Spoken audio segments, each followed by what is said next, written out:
Chennai RK நகர் தொகுதியில் பிரச்சாரத்தில் ஈடுபட்ட முன்னாள் அமைச்சர் ஜெயக்குமார் பிரதமரை சந்திக்க அமைச்சர் உதயநிதியை டெல்லிக்கு அனுப்ப என்ன காரணம் என திமுகவை கேள்விகளால் துளைத்தெடுத்தார். சென்னை ஆர்கே நகர் கிழக்கு தொகுதியில் வடசென்னை நாடாளுமன்ற தொகுதி அதிமுக வெற்றி வேட்பாளர் ராயபுரம் மனோவை ஆதரித்து திறந்தவெளி பிரச்சார வாகனத்தில் முன்னாள் அமைச்சர் ஜெயக்குமார், மாவட்ட செயலாளர்கள் RS ராஜேஷ், DG வெங்கடேஷ் பாபு ஆகியோர் வீதி வீதியாக வாக்கு சேகரித்தனர். பிரச்சாரத்தின் போது அதிமுக வெற்றி வேட்பாளர் ராயபுரம் மனோவை வாக்காளர்கள் ரோஜா பூக்களை தூவி வரவேற்றனர்.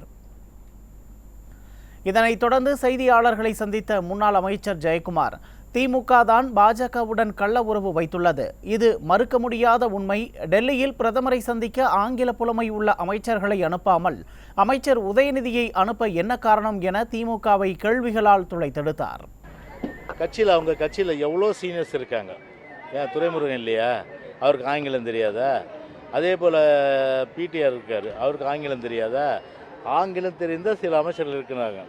அப்படி இருக்கும்போது அந்த சீனியர் அமைச்சர்களை, ஒரு மூத்த அமைச்சர்களை பிரைம் மினிஸ்டர் பார்க்க அனுப்பாமல் ஏன் உதயநிதி அனுப்பணும்? அங்கே தான் டவுட்டு. அப்போ கள்ள உறவுன்றதை இவங்க எழுதி வச்சிட்டாங்க.